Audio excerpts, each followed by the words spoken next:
Oke, itu paket pertama dari wisdom yang saya bawa. Ada paket kedua yang berhubungan dengan yin yang. Ini waktunya tinggal 30 menit, saya agak percepat. Harusnya ada 5 paket, tapi semoga nyampe 5-5-nya. Kalau enggak ya kita lanjutkan mungkin di sesi kapan-kapan ada kita bahas 5 unsur tadi. Nah, wisdom kedua berhubungan dengan yin yang. Yang pertama apa? Kebebasan sejati justru terletak pada pemahaman kita terhadap batas. Nah, ini kan bertentangan antara bebas dengan batas. Orang bebas itu orang yang tidak mau diberi batas. Tapi justru kalau mengikuti filosofi yin dan yang, kebebasan yang sejati itu kalau kita ngerti batas. Kalau kita tidak ngerti batas, mana bisa kita bebas? Makna pertamanya adalah, kalian bebas itu kan harusnya ngerti. Bebas dari apa? Bebas melawan apa? Bebas dalam hal apa? Dari apa? Dalam hal apa? Ini kan batas-batasnya. Kalau kalian tidak ngerti batasnya, kalian tidak akan tahu sudah bebas apa belum.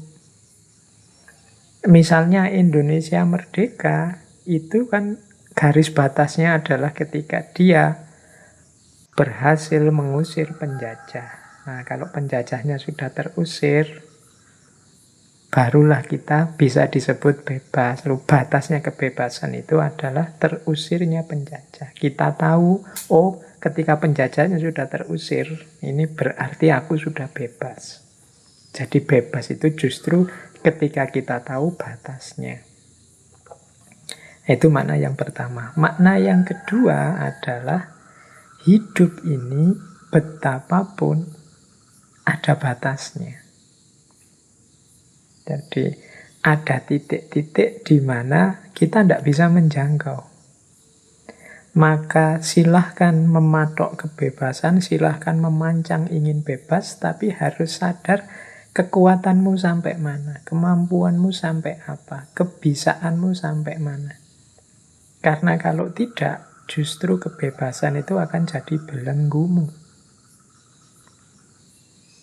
Misalnya, saya bercita-cita untuk punya hotel sampai tingkat 100 misalnya. Itu kan, itu hakmu bebas memancang itu.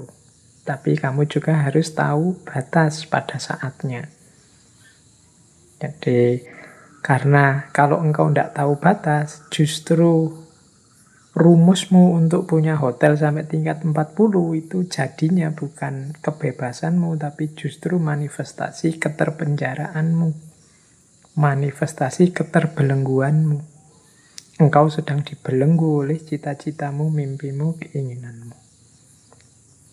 Nah, jadi untuk bebas kita harus tahu batas. Batas diri kita. Berharap oke, bermimpi oke, tapi sambil cerdas memanage batas. Oh iya Pak, saya itu kuat di sini, lemah di sini. Jadi saya ingin punya cita-cita ini. Insya Allah kalau ini akan bisa saya wujudkan. Nah, ini bebas. Tapi ketika kalian matok yang tidak sesuai dengan kapasitasmu, misalnya saya ingin Pak, tahun depan saya sudah lulus kuliah ini. Sekarang semester berapa Mas? Sekarang semester 2 Pak. Itu kamu berarti tidak bisa ngukur, tidak ngerti situasimu. Kamu tidak ngerti, tidak tahu batasmu. Kalau hari ini mahasiswa kuliah itu butuhnya sekitar paling cepat itu bisa 6, bisa 7 semester. Kalau kamu masih semester 2, tidak bisa. Kalau kamu matok pengen lulus semester 3, bisa-bisa kamu nanti stres sendiri. Yang kamu anggap kebebasanmu bisa jadi lahirnya malah belenggu. Kamu terobsesi, berambisi, akhirnya stres. Maka kebebasan yang sejati justru terletak pada pengetahuanmu tentang batas. Baik, terus saat sesuatu terlalu dominan, maka kebalikannya juga akan tumbuh. Ini ada hukum bahwa kalau kita terlalu menekan sesuatu, justru yang sangat kita tekan-tekan, kita sembunyi-sembunyikan itu pada saatnya akan keluar, muncul, meledak. Atau saat sesuatu terlalu dominan, maka kebalikannya juga akan tumbuh. Ketika ada titik di mana orang bebas sebebas-bebasnya, biasanya kemudian muncul kontranya. Cara berpikir, cara hidup yang ekstrim sebaliknya. Terikat, seterikat-terikatnya. Ingin diatur, ingin ngatur A sampai Z. Ketika orang tidak bisa diatur, ngawur-ngawurnya, biasanya terus kebalikannya muncul. Ada orang yang muncul ingin ngatur sengatur-ngaturnya A sampai Z. Jadi ketika sesuatu terlalu dominan, maka kebalikannya juga akan tumbuh. Jadi ini salah satu prinsip yang berhubungan dengan yin yang. Kalau misalnya kita menjalani hidup dengan milih yang seneng-seneng saja, yang dominan senengnya, biasanya secara tidak sadar kita sedang menyuburkan kutub yang sebaliknya. Sebentar lagi mungkin kesedihan-kesedihan akan muncul. Jadi karena dominan di satu kutub, kita melihat itu saja, biasanya kita lupa bahwa kutub yang lain juga sedang tumbuh. Semakin murid kita atau semakin anak kita misalnya, kita awasi terus, kita ancam-ancam terus, kita atur-atur terus, biasanya kemudian kita tidak sadar, dia akan mengambil sudut-sudut tertentu ketika dia bebas, kemudian melakukan apa yang kita larang di luar pengawasan kita. Jadi saat sesuatu terlalu dominan, maka kebalikannya juga akan tumbuh. Kebebasan yang tanpa batas, pada gilirannya juga akan menumbuhkan orang-orang yang ingin memaksakan batas pada hidup kita. Ini prinsip yang juga modelnya adalah yin dan yang. Kemudian, semakin besar harapan, semakin besar ketakutan. Nah, ini prinsip yin yang juga. Jadi makanya harapan itu jangan berlebihan. Karena di balik harapan yang berlebihan tersembunyi ketakutan-ketakutan yang berlebihan, sebaliknya juga begitu. Jadi kalau kita punya harapan, Pak, saya ingin ini, saya ingin itu, saya ingin ini, saya banyak sekali keinginan kita. Di balik harapan itu kan sebenarnya ada ketakutan-ketakutan. Pak, saya ingin lulus cepat, Pak. Itu di balik itu ada ketakutan, gimana kalau kuliahku tidak selesai-selesai. Pak, saya ingin segera menikah, Pak. Itu di balik itu ada diam-diam engkau takut, khawatir saya kalau tidak dapat calon gimana ya. Jadi semakin banyak harapan, semakin besar harapan, semakin di balik itu ada ketakutan-ketakutan. Saya ingin Indonesia ini tidak lama lagi jaya jadi negara nomor 1 di dunia. Nah, itu kan harapan besar, diamini saja. Tapi jangan lupa, semakin besar harapan, semakin di balik itu menyisakan ketakutan-ketakutan. Apa ya bisa ya? Apa mungkin ya? Wong Indonesia hari ini itu situasinya seperti ini, kita takut. Kalau tadi tidak berharap mungkin ya tidak takut, tapi karena kita sudah mancang harapan, akhirnya takut. Semoga engkau lah nanti yang mendampingi hidupku sampai tua. Itu kan harapan. Di balik itu diam-diam ada ketakutan. Kalau bukan engkau yang menemaniku sampai tua, apa aku bisa ya? Apa aku mampu ya? Nah itu di balik harapan ada ketakutan. Dan ini sudah prinsipnya yin yang. Tinggal kita pedomani, kemudian kita kelola biar efeknya positif dalam hidup kita. Berarti ya, harapan tidak harus berlebihan, ketakutan juga begitu. Biar tidak bandul baliknya justru menghancurkan kita. Jadi karena terlalu besar harapan, akhirnya juga ketakutannya terlalu besar. Ketika harapan dan ketakutan terlalu besar, ya beban hidupmu akan sangat berat. Diikuti saja tadi wu wei, ritmenya alam. Hidup yang pas saja, yang sederhana, diikuti alirannya air. Nah, terus yang keempat, dari paket kedua wisdom kita, teman-teman mungkin pernah dengar ya istilah dunia akhirat. Ini juga seperti yin dan yang. Jadi mana positif, mana negatif, ini tergantung orangnya yang memposisikan.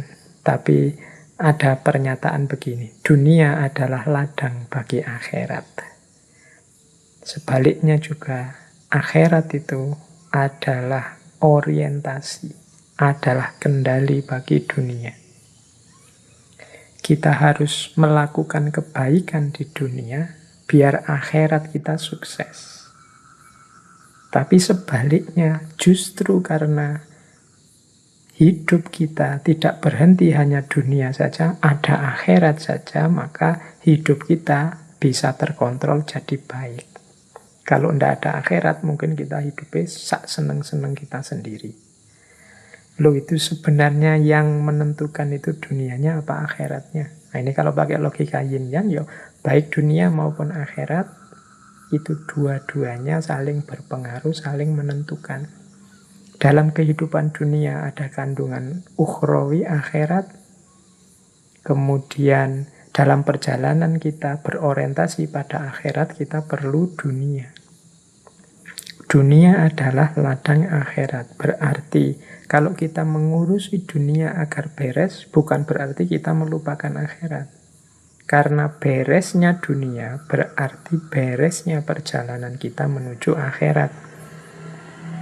Demikian juga kalau kita ingin dunia kita baik, berarti kita butuh orientasi, kita butuh kendali dari adanya kehidupan akhirat. Jadi ini saling mendukung. Sukses kita di dunia adalah sukses akhirat. Keberhasilan kita berorientasi pada akhirat, pada akhirnya akan membuat dunia kita baik. Ini yang saya sebut saling mempengaruhi, saling mendukung. Kan ada Pak orang itu yang menghancurkan dunianya demi akhiratnya. Ya mungkin perlu dilihat yang disebut menghancurkan itu. Menghancurkan itu berarti tidak mau sama sekali dunia, menyiksa diri, tidak beres kehidupan dunianya, tidak apa-apa, yang penting akhiratnya. Kembali pada tadi, kan tadi saya menceritakan bagaimana Rasulullah mengkritik sahabat-sahabatnya yang ingin meninggalkan dunia demi akhirat. Satu ketika Rasulullah ini juga masuk ke dalam masjid. Di dalam masjid, beliau melihat ada tali yang diikat di antara dua tiang. Terus Rasulullah bertanya, ini tali apa? Seorang sahabat menjawab, oh itu tali miliknya Zainab Rasulullah. Zainab ini tekun beribadah. Kalau dia merasa capek berdiri dalam sholat, maka tali itu dipakai beliau untuk berpegangan. Jadi dipakai oleh Zainab untuk sandaran, cekelan, biar tidak jatuh. Karena saking memforsir tenaganya untuk sholat. Maka terus Rasulullah memerintah, sudahlah kamu lepaskan tali itu. Hendaklah kalian sholat dalam keadaan yang bugar, yang sehat. Kalau sudah lelah, maka sebaiknya ya istirahat, tidur. Istirahat, tidur ini kan urusan duniawi yang fisik. Makan kenyang, urusan duniawi. Tapi ini beres dulu. Baru terus menuju akhirat setelah tanggung jawab amanah duniawinya beres. Jadi jangan mengorbankan dunia untuk akhirat, karena dunia ini kendaraan untuk akhirat. Ya contoh mudahnya tadi, untuk bisa kita selamat di akhirat, kita butuh ibadah, butuh sholat. Tapi kita tidak bisa sempurna sholat kita kalau kita tidak sehat. Kalau kita tidak nyaman hidup kita, tidak tenang hidup kita, maka kita bereskan dulu yang dunia. Ini menghadapi pandemi juga begitu. Jangan nekat, Pak, hidup di dunia ini tidak penting, jadi saya tidak usah menjaga protokol kesehatan lah. Yang kalau sakit ya sakit saja, yang penting Allah ridho. Loh, untuk memperoleh ridhonya Allah itu antara lain dengan cara menjaga amanahnya, termasuk amanah tubuh kita ini, dan menjalankan perintahnya. Untuk menjalankan perintahnya, yo dengan sempurna kita butuh sehat, kita butuh nyaman, kita mungkin sedikit banyak butuh modal duniawi dan lain sebagainya. Jadi dunia adalah ladangnya akhirat, dan akhirat adalah sebagai kendali dan orientasi untuk dunia.